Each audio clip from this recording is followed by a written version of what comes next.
Salut tout le monde! Si je vous disais que si vous restez jusqu'au bout de cette vidéo, vous saurez à quoi ressemble la voiture du futur. Et à ce stade, ce que je peux déjà vous dire, c'est que... Ouais, là, je pense pas prendre trop de risques en vous disant que ça, c'est pas la voiture du futur. C'est hyper beau, mais laisse tomber, quoi.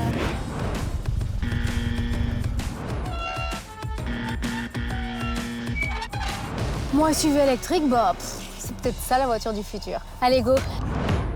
Hey. Je le savais pas, mais en Belgique, on a inventé la première voiture électrique à atteindre les 100 km/h. Eh ouais, c'était nous, ça. Allez, là, je vous la montre juste après. Alors aujourd'hui, les modèles, ils ont un peu évolué, évidemment, mais j'ai bien compris qu'on avait décidé de tout miser sur l'électrique.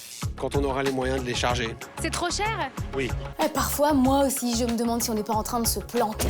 Je sais pas, moi. Y a pas d'autre solution? Je vous montre un truc qui est super impressionnant et vraiment intéressant, c'est de la recharge ici à l'hydrogène. Puis surtout, ce qui serait cool, hein, c'est une bagnole qui déconne pas trop pour le climat et l'environnement. La taille, ça compte. Ça compte énormément, la taille. Avant qu'on réponde à ces questions, faut trop que je vous explique l'histoire de cette voiture électrique belge. Elle est là, et rien que son nom, on dirait une blague. Elle s'appelle la Jamais Contente. Ça m'irait bien, ça, hein, comme nom. Bon, cette voiture électrique, elle a été conçue en 1899, il y a plus de 120 ans, hop, pour une course automobile, et par cette personne. Ça, c'est le pilote, et c'est aussi lui qui a conçu la voiture, il s'appelle Genadzi. C'est la dernière fois qu'il pilote une voiture électrique. Après ça, il est passé au pétrole. En gros, à l'époque, il y avait 3 technologies. Des voitures qui fonctionnent grâce au pétrole, des moteurs à essence. On avait les moteurs électriques, avec l'électricité, et puis les moteurs à vapeur grâce au charbon. Et devinez qui a gagné la bataille? C'est le pétrole, évidemment. Début 1900, il y a eu un bon petit lobby des industriels de l'automobile en faveur du pétrole. Mais clairement, à l'époque, le pétrole, 1, c'est ce qu'il y a de moins cher, 2, c'est ce qui est le plus facile à utiliser, et 3, l'autonomie est meilleure. Sauf qu'il y a un truc qu'on savait pas à l'époque. Le pétrole, c'est tout pourri pour l'environnement.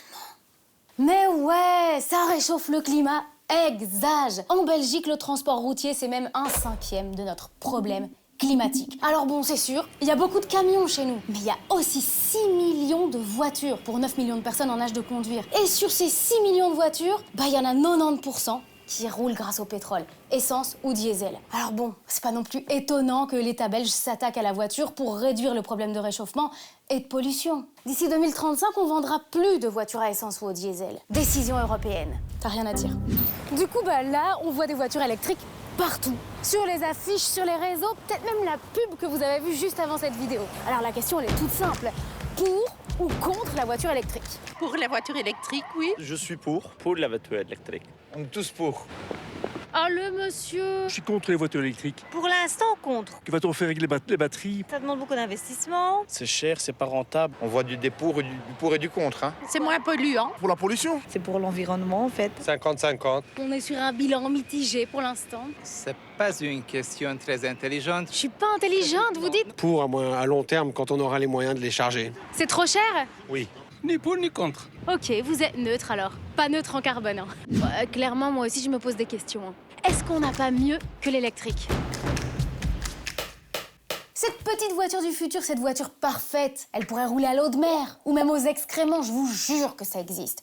Elle pourrait aussi changer de couleur, changer de motif sur sa carrosserie. Mais là, aujourd'hui, ce qu'on va faire, c'est quoi? C'est se concentrer sur les options les plus crédibles et puis surtout sur ce qui a vraiment un impact positif pour le climat. Allez, c'est parti.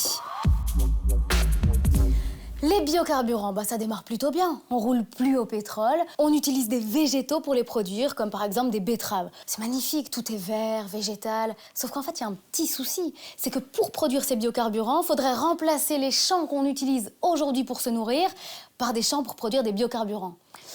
À choisir, moi, je préfère manger. Bon, là, je suis vraiment désolée pour tous ceux qui viennent d'acheter une voiture hybride. On peut pas dire que c'est la voiture du futur parce que ça continue à brûler du pétrole. Et vous savez quoi? Dans les 3 options qui suivent, le moteur n'utilise plus de pétrole! Il y a tellement d'espoir avec l'hydrogène. Ça rejette que de l'eau. Qui n'a pas envie d'y croire? On peut utiliser des énergies renouvelables, dont l'électricité va servir à produire de l'hydrogène. Et cet hydrogène est ensuite transformé en électricité pour alimenter le moteur d'une voiture. C'est super, non? Sauf qu'en fait, dans tout ce petit processus-là, on perd jusqu'à 70% de l'énergie de départ. C'est un peu bête, quoi. Autant alimenter directement une voiture électrique avec cette électricité de départ. Il reste le carburant de synthèse l'e-fuel. Alors l'avantage, c'est que là, on ne doit pas changer nos moteurs actuels. Bah non, parce qu'en fait, l'e-fuel, c'est un carburant comme le carburant qu'on achète aujourd'hui à la pompe. Le truc, c'est qu'on ne le fabrique pas avec du pétrole, mais avec de l'électricité. Il y a quand même un truc un peu lourd, c'est qu'ici aussi, il faut énormément d'électricité pour pouvoir le produire. On estime qu'on perd à ce stade jusqu'à 80% de l'énergie de départ. Alors de nouveau, autant mettre directement cette électricité dans la voiture. Eh ben ouais, là ce qui nous reste, c'est le moteur électrique. On y revient, mais on revient aussi à cette question de base. La voiture électrique est-elle vraiment la voiture du futur ? Je vais faire un petit tour. Renaud, sans la clé, je sais pas avancer. Merci. Bah, faut avouer que la voiture électrique, c'est plutôt cool d'un point de vue du bruit, on n'entend rien. Silence. Il n'y a pas ce gros bruit de moteur dans mon micro, ça facilite ce tournage à un point que vous n'imaginez pas. Bon, après, c'est sûr, pour les amateurs de voitures, le bruit du moteur, c'est sacré.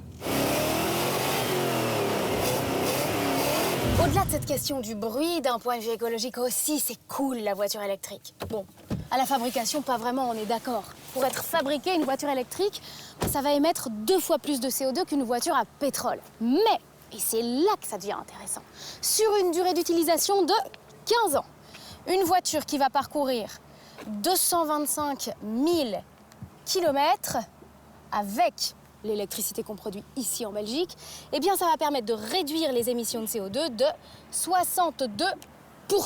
Attention, je ne parle pas de ce gros SUV, non. Je vous parle d'une voiture de taille moyenne, parce que s'il y a bien un domaine où la taille, ça compte, c'est la voiture électrique. Entre ça et ça, on n'est pas sur le même genre de délire. Et ça, c'est un truc dont j'ai voulu parler avec Philippe Biwix.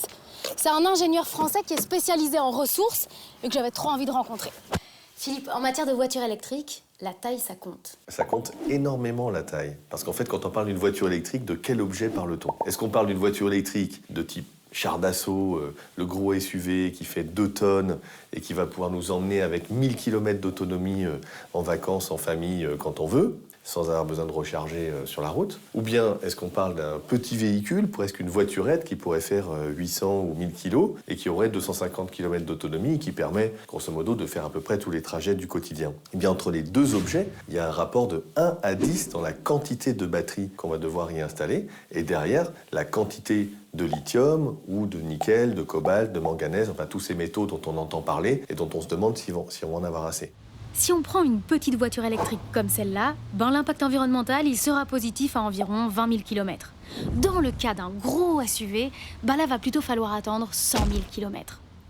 Donc pour prendre une comparaison, eh bien, entre une batterie de SUV et une batterie de vélo électrique, avec une batterie de SUV, vous pouvez faire 250 vélos électriques. Clairement, il n'y a pas que du positif à la voiture électrique, sinon je vous ferai pas cette vidéo. Quoi qu'il arrive, une voiture, ce sera jamais propre. Puis bon, on est d'accord, en termes d'autonomie, c'est pas dingue. Au niveau du prix aussi, il faut pouvoir se la payer, la voiture électrique. Mais ce qu'on peut se dire, c'est que ça va s'améliorer. En 10 ans, l'autonomie des batteries a été multipliée par 4 et leur prix divisé par 10. Alors au rang des améliorations possibles, il y a d'autres trucs. Le recyclage des batteries. À l'heure actuelle, on en recycle moins de 5%.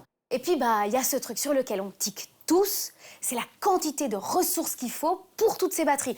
Dans le plus gros modèle de Tesla, on met jusqu'à 280 kg de cuivre.